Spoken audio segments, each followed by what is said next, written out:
Preparaos para una inmersión en un misterio real. Un misterio que os va a dejar con la piel de gallina. Desde luego. Hoy nos adentramos en los asesinatos de Hinterkaifeck. Sí. Un caso sin resolver que ha fascinado a Alemania durante más de un siglo. Un caso que a pesar del tiempo transcurrido sigue despertando escalofríos y especulaciones. Imaginad una granja aislada en la Baviera de 1922. En medio de la nada. 6 personas brutalmente asesinadas con un pico o una suela. Una tragedia. Y lo más escalofriante, nadie sabe quién lo hizo. Increíble. Un crimen pasional, Tal vez. una venganza familiar, Puede ser. algo más siniestro. Es posible. Acompáñanos a explorar las pistas, los sospechosos Y las teorías. que rodean este enigma. Comencemos por la escena del crimen. La granja Hinterkaifeck. Un lugar solitario en medio de la nada. Allí residían Andreas y Cecilia Gruber, Un matrimonio de ancianos. su hija viuda Victoria Gabriel y sus 2 hijos pequeños. Cecilia y Joseph. También con ellos estaba la criada. María Baumgartner. ¿Y qué sabemos de la familia? Eran personas conocidas en la zona. La familia Gruber era conocida en la comunidad, Ajá. pero también bastante reservada. ¿Había algún conflicto o secreto familiar que pudiera arrojar luz sobre este terrible suceso? Se rumoreaba que Andreas Gruber era un hombre autoritario Sí. y que la relación con su hija Victoria era cuanto menos peculiar. Peculiar. ¿A qué te refieres? Se susurraba en el pueblo que existía una relación incestuosa entre Andreas y su hija, Vaya. e incluso que Joseph el nieto podría ser hijo de Andreas. Un auténtico drama familiar que sin duda añade una capa de misterio a este caso. Sin duda. Y había algo más. Algún indicio de que algo terrible pudiera ocurrir. Días antes de la tragedia, Andreas Gruber mencionó a sus vecinos sobre sucesos extraños. Ah, sí. Huellas en la nieve que llegaban hasta la casa pero sin rastro de vuelta. Ruidos en el ático. Incluso encontró un periódico desconocido en el porche. Eso sí que es inquietante. La verdad es que sí, Podemos interpretar estas señales como una advertencia, una amenaza velada. es difícil saberlo con certeza, Ya, pero sin duda contribuyen a la atmósfera de misterio que envuelve este caso. Desde luego. La anterior criada incluso había huido de la granja 6 meses antes, asegurando que la casa estaba embrujada. embrujada. ¿Qué tipo de fenómenos paranormales se supone que ocurrían? Hablaba de voces, ruidos inexplicables y una sensación general de malestar. Escalofriante. Ya te digo, Y para añadir aún más misterio a la ecuación, ¿qué hay de las llaves de la casa que desaparecieron? ¿Pudo tener eso algo que ver con los asesinatos? es una de las muchas preguntas sin respuesta que rodean este caso. Caramba. Lo que sabemos con certeza es que el 4 de abril, tras varios días sin noticias de la familia, unos vecinos se acercaron a la granja. ¿Y qué encontraron ahí? Una escena dantesca. Una escena que nos traslada a un escenario propio de una película de terror, ¿verdad? Los cuerpos de Andreas, su esposa Cecilia, su hija Victoria y su nieta Cecilia fueron hallados en el granero, De granero. apilados y cubiertos con paja. ¿Y los otros 2 miembros de la familia? ¿Dónde estaban? Dentro de la casa encontraron a Joseph, de tan solo 2 años muerto en su cuna, y a la criada María Baumgartner asesinada en su dormitorio. Es decir, que los asesinos no solo acabaron con la vida de toda la familia, sino que además tomaron la molestia de colocar los cuerpos de forma deliberada. ¿Qué nos dice esto sobre el perfil del criminal? La brutalidad del ataque y la disposición de los cuerpos apuntan a una furia descontrolada, un odio visceral, pero al mismo tiempo el hecho de que los cuerpos de los niños fueran encontrados en la casa separados de los adultos Sí, sugiere una posible pizca de compasión o al menos una intención diferente. es como si el asesino tuviera una conexión especial o quizás un motivo particular para acabar con los adultos de la familia. Es una posibilidad. Claro. La investigación policial determinó que las víctimas habían sido asesinadas con un pico o azuela probablemente la noche del 31 de marzo. El 31 de marzo. Pero hay ciertas inconsistencias que hacen que este caso sea aún más enigmático. Cuéntame más sobre esas inconsistencias. ¿Qué detalles no encajaban en la escena del crimen? A pesar de que la fecha de las muertes se estableció en el viernes, varios testigos aseguraron haber visto humo saliendo de la chimenea durante el fin de semana. Humo durante el fin de semana. Además, se encontraron indicios de que alguien había comido en la casa y que una de las camas había sido usada. Es decir, que alguien estuvo en la granja después de los asesinatos. Parece que sí. ¿Pero quién? ¿Y con qué propósito? Esa es la gran pregunta. Claro.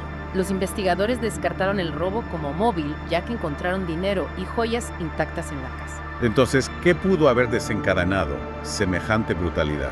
No lo sabemos. Pudo ser un ajuste de cuentas, un crimen pasional, Las primeras sospechas se centraron en un hombre llamado Lorenz Schlittenbauer, antiguo pretendiente de Victoria y padre de Joseph. Este es el hombre que en un principio negó la paternidad de José, ¿verdad? Exacto.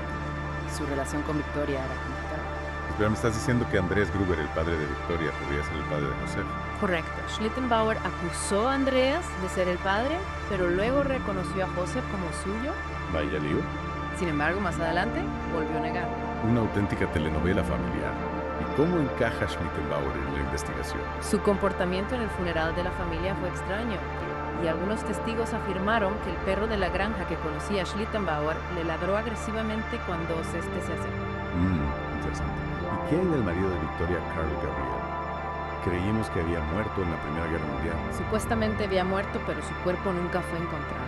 Podría haber fingido su muerte y regresar para vengarse al encontrar a su esposa con otro hombre, e incluso con un hijo que quizás no era suyo. Esa posibilidad no se descartó en un principio. Algunos testimonios afirmaban haberlo visto con vida después de la guerra. Un giro de guión digno de las mejores novelas de misterio. Entonces tenemos a un antiguo amante y a un marido supuestamente muerto como principales sospechosos. Así es. ¿Hacia dónde nos lleva todo esto? A más preguntas sin respuesta. Por supuesto. Pero eso lo descubriremos en la próxima parte de nuestra inmersión. No os la perdáis. Retomamos nuestra inmersión en el caso Hinterkaifeck, donde la realidad supera la ficción. Dejamos la investigación con dos sospechosos principales, Lorenz Schlittenbauer, el antiguo amante de Victoria, y Carl Gabriel, el marido desaparecido en la guerra. Dos hombres unidos por Victoria, dos posibles móviles, dos caminos que se bifurcan en este laberinto de misterio. ¿Cuál de ellos nos llevará a la verdad? La policía interrogó a Schlittenbauer, pero no encontraron pruebas suficientes para acusarlo. En cuanto a Gabriel, la mayoría de sus compañeros de guerra aseguraron haberlo visto morir en el frente, aunque su cuerpo nunca fue encontrado. Entonces tenemos a un sospechoso con un móvil, claro, pero sin pruebas, y a otro con pruebas circunstanciales, pero sin un móvil definido. Se exploraron otras posibilidades. Había más personas en la lista de sospechosos. La investigación se extendió a más de 100 sospechosos, pero ninguno pudo ser relacionado con los crímenes. A medida que la investigación oficial se estancaba, la imaginación popular comenzó a tejer sus propias hipótesis. Es en esos momentos de incertidumbre cuando las sombras de la duda se alargan y las historias susurradas al calor del hogar cobran fuerza. ¿Qué tipo de historias surgieron? Uno de los nombres que resonó con fuerza fue el de Joseph Bertal, apodado el panadero loco. Este individuo, con un historial de problemas mentales, había escapado de un hospital psiquiátrico en 1921. Un fugitivo con un pasado turbulento, ¿verdad? Se le relacionaba con un asesinato en 1919 y su presencia en la zona sembraba el pánico. Un fantasma que recorría la región alimentando las pesadillas de la gente. Pudo ser el responsable de la masacre de Hinterkaifeck. Es una posibilidad que se barajó. Su perfil encajaba con la brutalidad del crimen. Sin embargo, a pesar de los numerosos testimonios que aseguraban haberlo visto merodeando por la zona, la policía nunca pudo dar con él. Una figura enigmática que se desvanece en la niebla del misterio. ¿Y qué hay de las teorías que apuntaban a un móvil político? Recordemos que la Alemania de la época estaba sumida en un clima de gran inestabilidad, con la violencia política como telón de fondo. Grupos extremistas, tanto de derecha como de izquierda, sembraban el caos con sus luchas internas. Una época convulsa donde las heridas de la guerra aún supuraban. ¿Pudo la familia Gruber ser víctima de esta violencia sin control? La granja aislada y apartada podría haber servido de refugio o punto de encuentro para algún grupo armado. Quizás Andreas Gruber, sin saberlo, se vio envuelto en una trama que le costó la vida a él y a su familia. Una teoría que nos recuerda que la violencia no siempre tiene un rostro reconocible, que a veces se esconde tras las máscaras de ideologías extremas. La falta de pruebas concretas, sin embargo, dejó esta hipótesis en el terreno de la especulación. El caso Hinterkaifeck se convirtió en un imán para todo tipo de teorías, algunas más plausibles que otras. Es como si la ausencia de respuestas definitivas abriera la puerta a un sinfín de posibilidades, cada una más inquietante que la anterior. ¿Qué fue de la granja después de la tragedia? La granja fue demolida en 1923, un año después del crimen. El solar donde se alzaba se convirtió en un lugar de peregrinación para curiosos y amantes de los misterios. Actualmente hay un pequeño santuario que recuerda a las víctimas. Un recordatorio de que el horror puede habitar incluso en los lugares más recónditos y de que algunos enigmas se niegan a ser olvidados. A pesar del paso del tiempo, el misterio de Hinterkaifeck sigue vivo en el imaginario colectivo, desafiando nuestra lógica y alimentando nuestra fascinación por lo desconocido. Un siglo después las preguntas siguen sin respuesta. ¿Quién o quiénes acabaron con la vida de la familia Gruber? ¿Qué secretos se esconden tras las paredes de aquella granja maldita? En la tercera y última parte de nuestra inmersión analizaremos el legado del caso y las diferentes obras que se han inspirado en él. Además, te invitaremos a reflexionar sobre las posibles causas de este crimen que sigue sin resolverse. Regresamos a Hinterkaifeck, un lugar que se ha convertido en sinónimo de misterio y horror. A pesar del paso del tiempo, el brutal asesinato de la familia Gruber sigue despertando fascinación y especulaciones.